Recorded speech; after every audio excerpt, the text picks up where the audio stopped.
नमस्कार, आप देख रहे हैं खबर फास्ट और उत्तर प्रदेश लाइव के साथ मैं हूं शीतल शर्मा। यूपी में एक लोकसभा जबकि 2 विधानसभा सीट पर उपचुनाव होना है। इसमें मैनपुरी लोकसभा सीट और रामपुर और खतौली विधानसभा सीट पर 5 दिसंबर को चुनाव होगा, जिसके लिए सपा ने बिना देर किए अपनी विरासत बचाने के लिए मैनपुरी से डिंपल यादव को मैदान में उतारा। वहीं बीजेपी ने सपा के गढ़ को ढहाने के लिए लंबे चिंतन मंथन के बाद तीनों सीटों पर अपने उम्मीदवारों के नाम का ऐलान कर दिया है। बीजेपी ने मैनपुरी के डिंपल यादव के खिलाफ रघुराज शाक्य को टिकट दिया है, जो 2 बार सांसद रह चुके हैं और पहले समाजवादी पार्टी में थे। वहीं रामपुर सीट से आकाश सक्सेना को टिकट दिया है और खतौली से राजकुमारी सैनी ने के नाम का ऐलान किया है। राजकुमारी सैनी के खिलाफ आरएलडी से मदन भैया मैदान में है। इस सीट पर सपा की सहयोगी पार्टी आरएलडी चुनाव लड़ रही है। बता दें, मैनपुरी से डिंपल यादव नामांकन दाखिल कर चुके हैं। वहीं आज बीजेपी की ओर से रघुराज सिंह शाक्य ने अपना नामांकन पत्र भर दिया है। खास बात यह रही कि नामांकन पत्र भरने से पहले रघुराज शाक्य मुलायम सिंह यादव को की समाधि स्थल पहुंचे और पुष्पांजलि अर्पित की, जो आज हमारी डिबेट का विषय भी रहने वाला है। आपको बता दें, इस सीट पर 5 दिसंबर को चुनाव होगा, जबकि 8 दिसंबर को मतगणना होगी। एक तरफ अखिलेश इस चुनाव को नेताजी के चुनाव बता रहे हैं और लोगों से डिंपल को वोट देकर नेताजी को सच्ची श्रद्धांजलि देने की अपील कर रहे हैं। वहीं बीजेपी रामपुर और आजमगढ़ लोकसभा उपचुनाव जीत से इस गढ़ को भी जीतने का दावा कर रही है। तो चलिए चर्चा शुरू करते हैं, लेकिन उससे पहले बीजेपी प्रत्याशी रघुराज शाक्य ने नामांकन पत्र भरने के बाद क्या कुछ कहा है, पहले आपको सुनवाते हैं। मैं माननीय प्रधानमंत्री जी को बधाई देना चाहूँगा, माननीय मुख्यमंत्री जी को बधाई देना चाहूँगा, राष्ट्रीय नेतृत्व को, प्रदेश नेतृत्व को, हमारे जिले के, हमारे पूरे संगठन को, पूरे नेतृत्व को, जो हम पर विश्वास करने का काम किया। एक छोटे से सिपाही को उन लोगों ने तो अपमान जितना हो सकता करने का काम किया। वो तो जड़ हमारी खोदने का काम कर रहे थे, लेकिन भारतीय जनता पार्टी ने हम लोगों को सम्मान देने का काम किया, हमारे जैसे किसान के बेटे को सम्मान देने का काम किया। ये लड़ाई मैनपुरी की जनता लड़ने का काम करेगी। मैनपुरी जनता के रघुराज शाक्य नहीं जीते हैं, मैनपुरी की जनता जीतने का काम करे। परिवर्तन रघुराज शाक्य नहीं करेंगे, मैनपुरी की जनता करने का काम करेंगे। तो हम लोग जनता की अदालत में आए, सबसे प्रणाम करूंगा, सबसे प्रणाम कर रहा हूँ, आपके माध्यम से भी प्रणाम कर रहा हूँ। इस किसान के बेटे को आशीर्वाद दें। चलिए जरा मैं ग्राफिक्स की मदद से आपको समझाने की कोशिश करता हूं कि आखिर ये जो दोनों प्रत्याशी हैं ये कौन है। मैनपुरी का जाति फैक्टर पहले बताता हूं। यादव 4.30 लाख, शाक्य 3 लाख यहां पर है। ये मैनपुरी का जाति फैक्टर हम आपको समझाने की कोशिश कर रहे हैं। क्षेत्रीय की बात करें तो 2 लाख वहां पर है। वहीं दलित की बात करें तो 1.5 लाख दलित भी वहां पर इस सीट में मौजूद हैं। ब्राह्मण 1.10 लाख। मैनपुरी का ये जाति फैक्टर ग्राफिक्स के माध्यम से समझाने की कोशिश कर रहे हैं। हालांकि यादव सबसे ज्यादा हैं, यानी 4.30। दूसरे नंबर पे शाक्य आता है। कहीं ना कहीं टक्कर इन दोनों के बीच ही देखी जा रही है। क्षेत्रीय की बात करें तो 2 लाख जो हैं वो क्षेत्रीय भी हैं, 2 लाख के आसपास। दलित की बात करें तो 1.5 लाख के आसपास दलित भी वहां पर है। ब्राह्मण 1.10 लाख। यानी ये कुल मिलाकर जो आंकड़े इस वक्त हम आपको बता रहे हैं, यहां से आप समझ सकते हैं कि क्या आखिर किस तरह का कंपटीशन इस सीट पर रहने वाला है, कौन किस पर भारी रहने वाला है। हालांकि यादव यहां पर टॉप पे है, लेकिन दूसरी तरफ बीजेपी ने भी ये बड़ा खेल खेला है। एक और आगे बढ़ते हैं, कौन है रघुराज शाक्य, यानी मैनपुरी से बीजेपी प्रत्याशी हैं रघुराज शाक्य, जो बीजेपी से हैं। रघुराज 2 बार सांसद रह चुके हैं। रघुराज शाक्य प्रसपा के प्रदेश अध्यक्ष भी रहे हैं। मैनपुरी से बीजेपी प्रत्याशी हैं। रघुराज शाक्य 1999 और 2004 में सपा के टिकट पर इटावा से सांसद बने थे। वहीं 2012 में इटावा सदर सीट से विधानसभा चुनाव भी जीता है। लंबा करियर है इनके पास। रघुराज शाक्य ने 2017 में सपा छोड़ी और प्रसपा ज्वाइन की। उसके बाद 2022 फरवरी में प्रसपा छोड़कर बीजेपी में शामिल हुए थे। अब बीजेपी की तरफ से वो प्रत्याशी हैं। आगे चलते हैं, डिंपल यादव की बात करते हैं। एसपी के राष्ट्रीय अध्यक्ष अखिलेश यादव की धर्मपत्नी हैं। मैनपुरी से सपा प्रत्यक्ष प्रत्याशी हैं। कन्नौज से लगातार 2 बार चुनाव जीत चुकी हैं और ये ग्राफिक्स के माध्यम से जो है ये हम आपको समझाने की कोशिश कर रहे थे।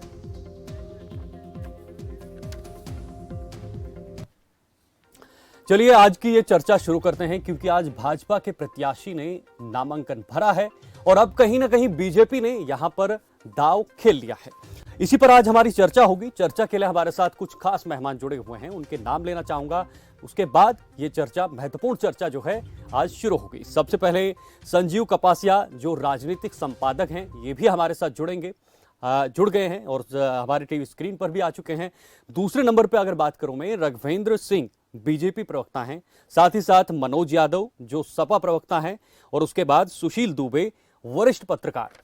ये सभी लोग हमारे साथ इस वक्त चर्चा में जुड़े हुए हैं। सभी लोगों का सबसे पहले मैं बहुत बहुत स्वागत करना चाहूंगा इस खास चर्चा में। तो चलिए शुरुआत बीजेपी प्रवक्ता से करते हैं। बीजेपी प्रवक्ता से इसलिए शुरुआत करेंगे क्योंकि आज नामांकन जो है बीजेपी के प्रत्याशी ने भर चुके हैं और अब इन्हीं से समझना चाहेंगे कि आखिर क्या कुछ देखकर वहां पर इन जो प्रत्याशी हैं उनको उतारा है और क्या यहां से समीकरण बनते हुए दिखाई दे रहे हैं। रघुवेंद्र जी, सबसे पहले आपके पास आना चाहूंगा। बीजेपी के प्रत्याशी ने जोश भर लिया है कि अब ये सीट जो है हमारी होने वाली है, जरा कैसे ये समझाइए लोगों को। देखिए, भारतीय जनता पार्टी कोई राजनीतिक दल है, ये कोई परिवार आधारित दल नहीं है।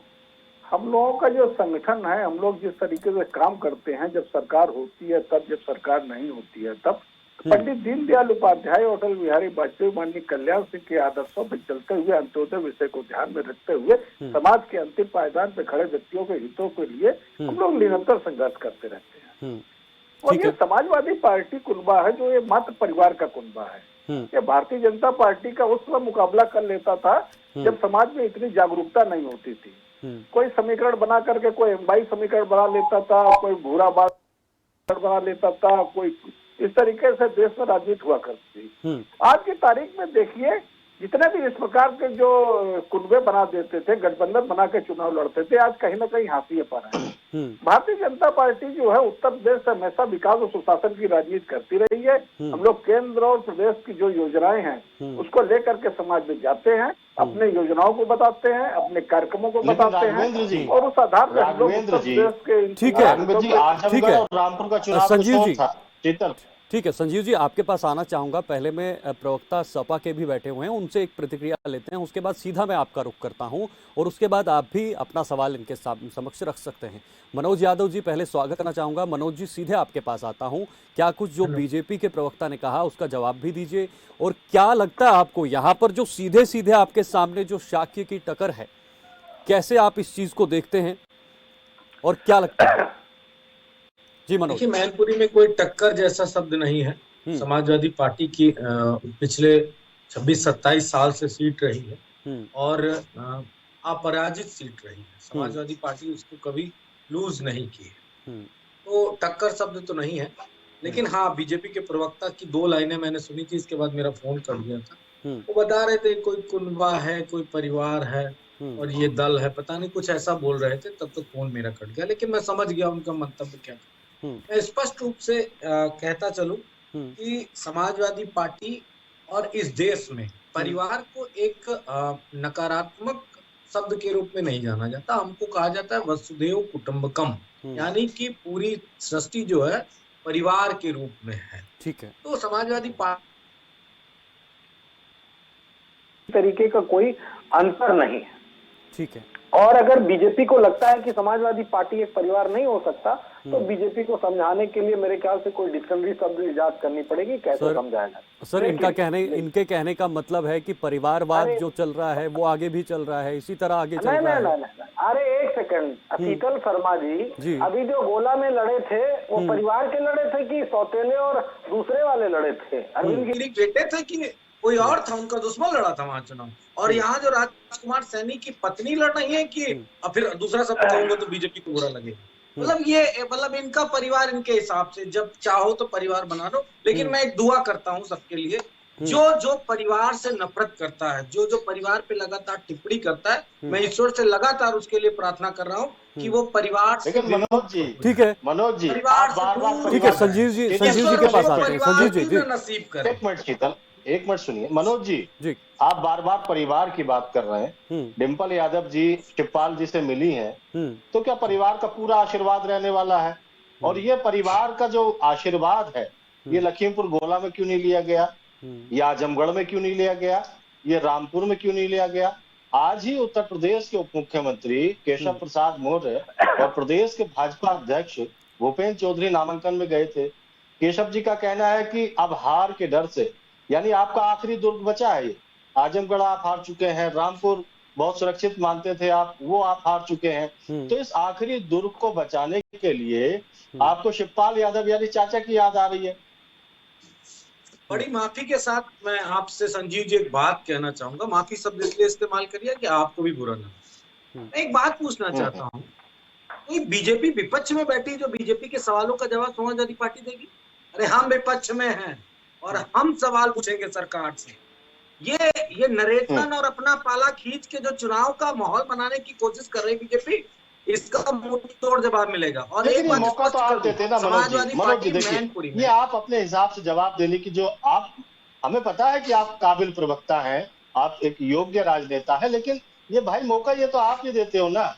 आज आपकी जो मैनपुरी का चुनाव है उसमें स्टार प्रचारक चाचा को बनाया गया, इससे पहले भी तमाम सूची आई, उसमें भी तो नाम होता ना शिवपाल जी का। नहीं देखिए, ये एक बात, चाचा ने कब कहा कि मैं समाजवादी पार्टी की प्रत्याशी और अपनी बहू का समर्थन नहीं करूंगा? कब कहा? लेकिन मीडिया में तो पहले दिन से चलने लगा, पहले दिन से चलने लगा। अरे वो स्टार प्रचारक है, क्या इतना शब्द पर्याप्त नहीं है कि एक पार्टी का राष्ट्रीय अध्यक्ष और दूसरे दल का, जिस दल के वो नेता रहे वो इतने लंबे समय तक, वो अगर उसके स्टार प्रचारक है तो कोई टिप्पणी आना जाती और मीटिंग करके तो तमाम चीजें स्पष्ट हो गई, फिर इस पे कौन सा सवाल उठता। लेकिन मुझे मालूम है कि बीजेपी अपनी फील्ड पे हमसे बैटिंग कराना चाह रही है।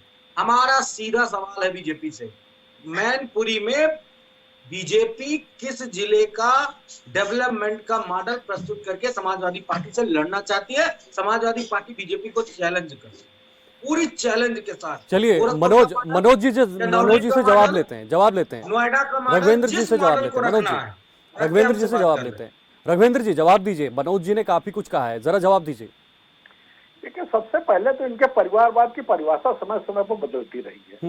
जैसे आप मुलायम सिंह यादव जो थे तो एक बड़ा परिवार का कुनबा कहा जाता था, जिसमें अखिलेश यादव होते थे, डिम्पल यादव होती थी, मृदुला यादव होते थे, तेज प्रताप यादव, राम गोपाल यादव, अक्षय यादव, कार्तिकेय यादव, अरविंद यादव, धर्मेंद्र यादव, अनुराग यादव, ऐसे लगभग 3 दर्जन नेता हुआ करते। राघवेंद्र जी आप परिवार बनाए तो ठीक, ये परिवार का वो करें तो गलत। नहीं, हमारी जो है इस प्रकार से नहीं, हमारा जो है पार्टी ही परिवार है, इनकी परिवार ही पार्टी है, इतना अंतर है। इनकी समाजवादी पार्टी पूरी परिवार है, इसके अलावा बाहर नहीं। ये लोग देखते हैं अगर 483 इनके परिवार में अभी होते, ना एक भी सांसद बाहर का होता, ना एक भी विधायक। कल्याण सिंह के पोते आपकी सरकार में मंत्री हैं, उनके बेटे सांसद हैं। आपने लखीमपुर खीरी में अरविंद गिरी के बेटे को टिकट दिया। आपने खतौली में यदि विक्रम सैनी अयोग्य साबित होते हैं तो उनकी पत्नी राजकुमारी देवी को टिकट दिया जाता है। तो आपका परिवारवाद की जो परिभाषा है और समाजवादी पार्टी का जो परिवारवाद है वो किस तरीके से अलग है भाई राघवेंद्र जी? क्या अंतर है इसमें? मैं बता रहा हूँ ना, मैं ये कह रहा हूँ भारतीय जनता पार्टी के हमारे संगठन में, हमारी सरकार में समाज की तरफ देखा जाता है। हाँ, जैसे बड़े बड़े नेता हैं, कुछ ऐसे लोग हैं जहाँ पर उनके लोग परिवार के लोग चुनाव लड़ते हैं। जैसे माननीय राजनाथ सिंह है, उनके लड़के ने 20 साल निरंतर संघर्ष के संगठन में काम किया। हमारी यहाँ हम बैठे हुए प्रेमलता कटियार है, उनकी लड़की नीलिमा कटियार ने 20 साल संगठन में काम किया। मंडल से स्तर से लेकर के महिला मोर्चे और जिले के पदाधिकारी रही है लगातार 20 साल। इस तरीके से हर नेता के साथ यही हुआ है। क्या हुआ है? क्या अखिलेश यादव उत्तर प्रदेश के सीधे मुख्यमंत्री नहीं बन गए? पास लौटेंगे बिल्कुल संजीव जी, बता दूंगा। राघवेंद्र जी मैं आपको रोकना चाहूंगा, राघवेंद्र जी लौटेंगे। बिल्कुल जी, हमारे साथ सुशील दुबे जी भी हैं। बिल्कुल, सुशील दुबे जी हैं, वरिष्ठ पत्रकार हैं। मैं चाहूंगा कि संजीव कपासिया जो राजनीतिक संपादक हैं वो सीधा सवाल जो है सुशील जी के सामने भी रखेंगे। मेरा भी सवाल है सुशील जी, आप कैसे इस पूरे समाजवादी पार्टी के लिए समाजवादी पार्टी के लिए सबसे बड़ी समस्या ये है कि जो मुलायम सिंह यादव जी की विरासत थी, यानी मैनपुरी, जहां से 1996 के बाद लगातार समाजवादी पार्टी का कब्जा रहा, आखिरी दुर्ग बचा है। समाजवादी पार्टी के सामने दिक्कत यह है कि उत्तर प्रदेश में योगी जी की सरकार है, भारतीय जनता पार्टी के पास एक बड़ा कार्यकर्ताओं का हुजूम है, उनके पास एक बूथ मैनेजमेंट का अलग सिगुफा है, उनके पास चुनाव आयोग और जिस तरीके के मनोज जी आरोप लगाते हैं कि जिला प्रशासन, पुलिस प्रशासन तमाम लोग हैं, तो क्या आपको लगता है कि मैनपुरी बचाने में कामयाब हो जाएगी सपा? सुशील जी, चलिए, लगता है संजीव जी सुशील जी के साथ इस वक्त हमारा संपर्क नहीं है, वापस सपा के पास आना चाहेंगे। मनोज जी, आप अपनी बात कर रहे थे, उसको पूरा कीजिए और साथ ही साथ राघवेंद्र जी की बात का भी जवाब रखिए। मनोज जी सुन पा रहे हैं? लगता है संपर्क इस वक्त नहीं हो पाया है। एक बार हम कोशिश करेंगे उनसे दोबारा संपर्क करने की, हमारी टीम लगातार कोशिश कर रही है संपर्क मिलाने की, लेकिन जरा फिर से ग्राफिक्स पे नजर डालते हैं। कन्नौज से लगातार 2 बार वहां से रह चुकी हैं, पहली महिला सांसद जिनके पति मुख्यमंत्री थे, ससुर उसी सदन का सदस्य थे। चलिए, यहां वक्त एक छोटे से ब्रेक का है, ब्रेक के उस पार हाजिर होंगे आपके साथ इस चर्चा के साथ।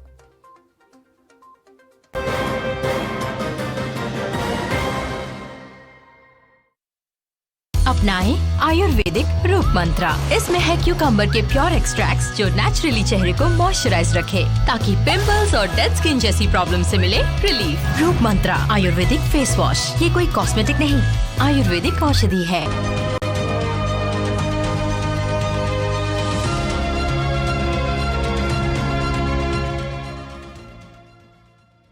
क्या आप दुबले पतले कमजोर हैं? आपकी सेहत नहीं बनती, भूख कम लगती है, वजन नहीं बढ़ता? दरअसल मेन बात खाना पीना खाना नहीं है, मेन बात है खाया पिया लगना। और अगर खाया पिया लगेगा ही नहीं तो आपकी सेहत बनेगी कैसे? इसलिए हमारी संस्था सन्यासी आयुर्वेदा ने एक ऐसी दवा का निर्माण किया है जो कि आपके लिवर सिस्टम को, आपके पाचन तंत्र को दुरुस्त करने का काम करती है, ताकि आप जो भी खाएं उसका पूरे का पूरा निचोड़ आपके शरीर को लगे, आपकी भूख बढ़े, खाया पिया सही से लगे, नया खून बने, हड्डियों में जान आए, चेहरे पर नूर, लालिमा, रौनक आए और आप मोटे, तगड़े, खूबसूरत पर्सनैलिटी के मालिक बन जाएं। 100% आयुर्वेदिक दवा होती है, इसका शरीर पर कोई भी साइड इफेक्ट, कोई भी नुकसान या दुष्प्रभाव नहीं होता। लड़के लड़कियां दोनों इसका इस्तेमाल कर सकते हैं और पहले 15 दिन के अंदर ही आपको इसका असर महसूस हो जाएगा। सिर्फ 699 रुपए की पूरे 1 महीने की दवा होती है और आप इसे घर बैठे 011-45454545 पर फोन करके दवा मंगवा सकते हैं।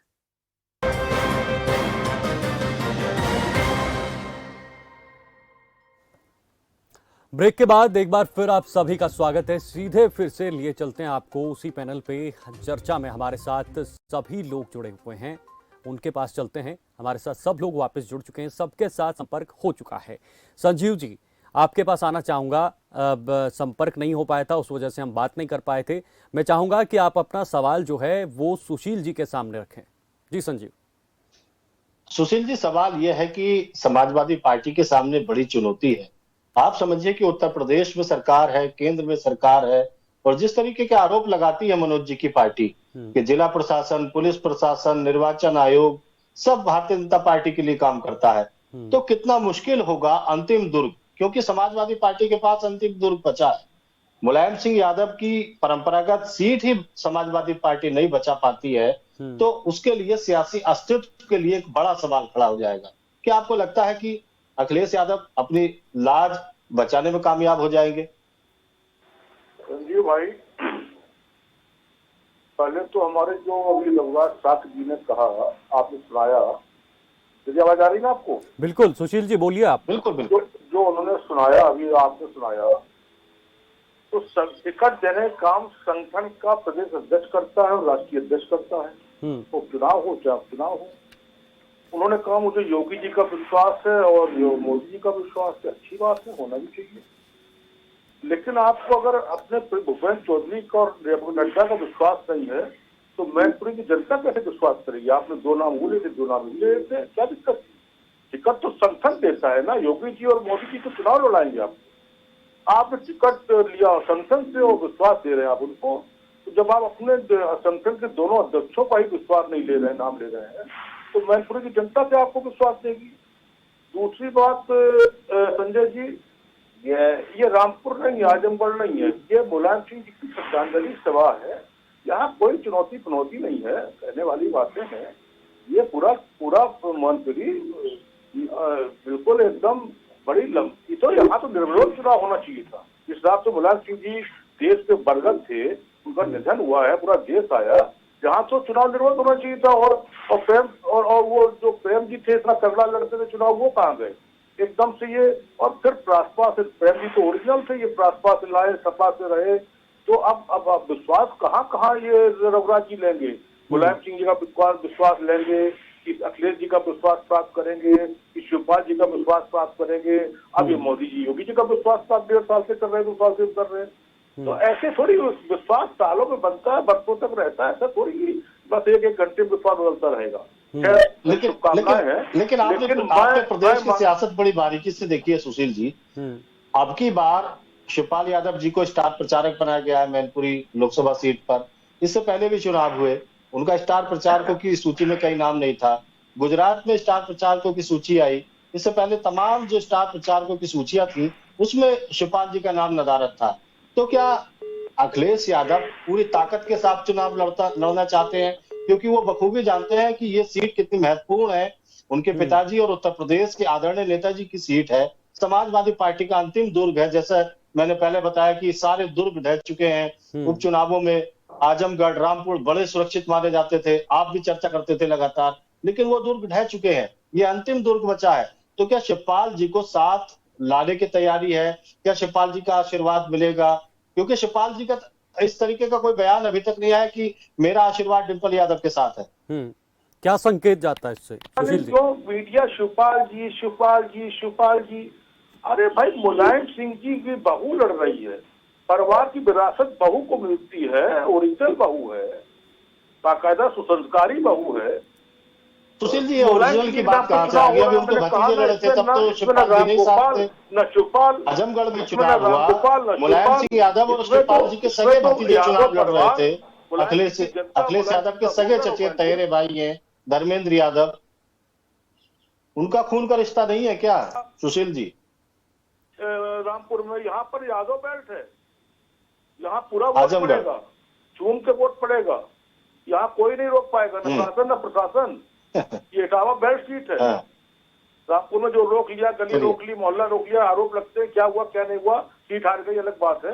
ये मैनपुरी में सब कुछ राघवेंद्र जी चुनाव होगा। राघवेंद्र जी, पहले राघवेंद्र जी के पास साफ हरी झंडी दे रहे हैं वरिष्ठ पत्रकार सुशील दुबे जी। समय आप नहीं देते हैं, ये थोड़ा अन्याय करते हैं। बिल्कुल नहीं सर, जो कहता हूँ पूरी हो नहीं पाती है। बिल्कुल नहीं सर, हम कोई अन्याय किसी के साथ नहीं कर रहे हैं, बराबर समय आप सभी को मिल रहा है। नहीं बराबर, आप ये ना सोचें हम आपके साथ अन्याय कर रहे हैं और दूसरे प्रवक्ता को ज्यादा समय दिया जा रहा है। आपको पूरा समय दिया जाएगा। नहीं पूछिए प्रश्न, मेरा फोन कट गया था। जी संजीव जी, सवाल यह है कि वरिष्ठ पत्रकार है सुशील दुबे जी, उत्तर प्रदेश की कई सरकारें देखी हैं और कह रहे हैं कि मैनपुरी में कोई चुनाव ही नहीं होने वाला है, मुलायम सिंह यादव की विरासत जीतेगी। बिल्कुल। देखिए आज की तारीख में उत्तर प्रदेश और देश की जनता बहुत जागरूक हो गई है। विरासत के विषय की बात कर रहा हूँ। 2019 में जब समाजवादी पार्टी, बहुजन समाज पार्टी मैनपुरी में चुनाव लड़ी थी, माननीय मुलायम सिंह यादव समाजवादी पार्टी से लड़ रहे थे। कितने वोटों से जीते थे? मात्र 93,000 वोटों से जीते थे। जब मुलायम सिंह ऐसा कद्दावर नेता लड़ा था तब मात्र 93,000 वोटों से जीते थे। आज की तारीख में 5 सीटों में 2 सीटें वो हमारे पास हैं। मैनपुरी और भोगांव उसमें भारतीय जनता पार्टी के विधायक हैं। देखिए अब वो चीजें चली गई हैं। अब ये परिवारवाद और गढ़ और किले अब ये सब नाम मात्र को रह गए हैं। हम लोगों ने कितने गढ़ और किले ध्वस्त किए हैं। आप देखिए कांग्रेस के बड़े बड़े किले हुआ करते थे, समाजवादी पार्टी के आजमगढ़, रामपुर, दुनिया भर के किले बताते थे। ये अब एक तरफ से धूल दूसरे हो गए कि नहीं हो गए? अब जनता काट की हाड़ी बार बार नहीं चढ़ती है। अब जनता जागरूक हो गई है। आज की तारीख में परिवारवाद बात होने दी, बात जी बोलिए राघवेंद्र जी बोलिए। सुशील जी आपके पास वापस लौटते हैं। मेरी बात होने दीजिए। सुशील जी, मुलायम सिंह यादव जो उत्तर प्रदेश में राजनीति किया करते थे, सुशील जी आपके पास वापस लौटते हैं। सुशील जी अब मेरी बात होने दीजिए सुशील जी, कम से कम सुशील जी वापस लौटते हैं शिष्टाचार का पालन जी। करिए। रघुवेंद्र जी जल्दी कीजिए, आप समय कम है, मैं ये समय कह का रहा हूं, अभाव। मुलायम सिंह यादव में कम से कम 3 दर्जन परिवार के लोग हुआ करते थे। क्या सोचे सम्मान मुलायम सिंह यादव दिया करते थे? क्या अखिलेश यादव ये बराबर कर रहे हैं? क्या ठीक है। शिवपाल यादव के साथ अन्याय नहीं कर रहे हैं? राघवेंद्र जी समय कम है, समय कम है, राघवेंद्र जी समय कम है, समय पूरा नहीं है, इसलिए अब हम वो लालकृष्ण मनोज जी के आडवाणी पास जी का नाम लेंगे, विनय कटियार जी का नाम लेंगे, तमाम इस तरीके के नाम आएंगे। मनोज जी वो कह रहे हैं शिवपाल जी के साथ अन्याय कर रही है आपकी पार्टी। लगता है मनोज जी तक आवाज नहीं पहुंच पा रही है, वो वहां से इशारा कर रहे हैं कि आवाज नहीं पहुंच पा रही है। मैं अपनी टीम से कहना चाहूंगा कि वो जल्द से मनोज जी को वापस जो है उनके साथ संपर्क साधें, लेकिन उससे पहले जो हमारे साथ वरिष्ठ पत्रकार सुशील जी हैं, भारतीय जनता पार्टी के जो प्रवक्ता हैं, उन्होंने जो भी कहा है, वापस मनोज जी आ चुके हैं। मनोज जी आप तक आवाज पहुंच पा रही है? जी मनोज जी, मनोज जी आपने अगर बात सुनी है राघवेंद्र जी की, तो आप जरा जवाब दीजिए। ये कह रहे हैं कि हमें पूरा विश्वास है कि इस सीट से हम वापस चुनाव जीतने वाले हैं, पूरे विश्वास के साथ कह रहे हैं। दूसरी तरफ सुशील दुबे जी कह रहे हैं कि वहां पर कोई चुनाव होना ही नहीं चाहिए था। नहीं, बिल्कुल सुशील जी की बात से मैं सहमत हूं। और देश के शायद ही किसी राजनीतिक दल के व्यक्ति हो जो आदरणीय नेताजी के बहुत सारे नेता गए इस दुनिया से, ऐसा मैंने अपनी इन 4 दशकों में देखा। और बहुत कम ऐसे नेता, मुझे 2 लीडर याद आते हैं कि जब राजीव गांधी जी की हत्या हुई थी तब पूरे देश का मौसम बदल गया था। मैं बहुत छोटा था उस वक्त, मात्र 12 साल का। और इसके बाद मैं देखा हूँ जब नेताजी की जब वो इस दुनिया से गए तो 3-4 दिन मौसम इस तरह अक्टूबर में बारिश हुई कि प्रकृति रो रही थी, पूरा एकदम वातावरण वैसा दुखी हो गया था। तो वो चीजें एक महान व्यक्तित्व के इस जाने से निश्चित तौर पे वो था, लेकिन बीजेपी जैसे दल से हम ये नहीं उम्मीद कर सकते हैं कि वो इस तरह का कुछ काम करेगी। निश्चित तौर पे समाजवादी पार्टी पूर्ण विश्वास के साथ चुनाव में एक आखिरी कमेंट मनोज जी, भारतीय जनता पार्टी के प्रत्याशी ने भी परिवार की बात कर रहे आदरणीय थे, नेताजी के यहाँ जाकर संजीव जी समय कम है, थोड़ा जल्दी से अगर आप सवाल करते हैं तो जवाब भी अगर कम समय में दिया जाए मनोज जी, तो क्योंकि डिबेट में हमारे पास समय बहुत कम है। नहीं, मैं बहुत कम समय में अपनी बात कह दे रहा हूँ। मैं सिर्फ इतना कहना चाहता हूँ, जो संगठन वाली पार्टी है इस देश की सबसे बड़े राजनीतिक दल के रूप में है, वो असम में मुख्यमंत्री संगठन वाले को बनाती है कि गैर संगठन वाले को बनाती है? कर्नाटक में मुख्यमंत्री संगठन वाले को बनाती है कि गैर संगठन वाले को बनाती है? और फिर मैनपुरी में भी प्रत्याशी किसका मिला? प्रसपा का, समाजवादी पार्टी का 2 बार का सांसद विधायक आपके साथ के कहां चले गए? इसका मतलब आपने अपने उस समाज के वोटरों का कोई काम नहीं किया 8 सालों में, ना मोदी जी ने किया और ना ही यहाँ की सरकार योगी ने किया। इसलिए आपको उठार के प्रत्याशी लाने पड़ रहे हैं। ठीक है मनोज जी, समय कम है। सुशील जी आपके पास आना चाहूंगा, लास्ट कमेंट आपसे लेना चाहूंगा। दोनों प्रवक्ताओं की बात को आप कैसे तौलते हैं, किस तराजू में तौलते हैं और क्या देखा जा सकता है इन दोनों की बातों के बाद? हमारे मित्र राघवेंद्र जी की बात का भी समर्थन करता हूँ, मनोज जी की बात का समर्थन करता हूँ। शिष्टाचार के साथ उन्होंने शिष्टाचार निभाए, मैं हमेशा शिष्टाचार निभाता हूँ। और संजीव जी मैंने बोल दिया, ये चुनाव नहीं, ये मुलायम सिंह जी की श्रद्धांजलि सभा है और इसमें सारे लोग जितने यादव, ब्राह्मण, ठाकुर, दलित, बनिया, मुसलमान, बैस सब मुलायम सिंह बन जाएंगे और कोई दिक्कत नहीं है। दूसरी बात क्या है, आप अपना इतना महत्वपूर्ण, इतना बड़ा चैनल है देश का, तो समय बढ़ा दीजिए। हम लोग गैस बढ़ती, हम लोग की निकली नहीं पाती। सर मैं आपकी बात का बिल्कुल स्वागत कर रहा हूं और मैं कोशिश करूंगा कि इस समय को थोड़ा और बढ़ाया जाए, आपको भी समय दिया जाए। बिल्कुल हम आपकी बातों की कद्र कर रहे हैं, बिल्कुल हम आपकी बातों की कद्र कर रहे हैं और हम पूरी कोशिश करेंगे इसको समय बढ़ाने की। लेकिन अभी के लिए माफी चाहूंगा सभी लोगों का, बहुत बहुत धन्यवाद इस डिबेट में जुड़ने के लिए। लेकिन सबसे बड़ा सवाल यही कि मैनपुरी में किसका मैजिक चलेगा? एक तरफ समाजवादी पार्टी जो कई देर से वहां पर उस सीट पर कब्जा है, दूसरी तरफ भारतीय जनता पार्टी भी अपनी पूरी ताकत झोंक रही है। लेकिन अब देखना होगा कि कौन वहां पर परचम लहराता है। अभी के लिए इस डिबेट में बस इतना ही। आप जुड़ रहे खबर फास्ट के साथ। नमस्कार।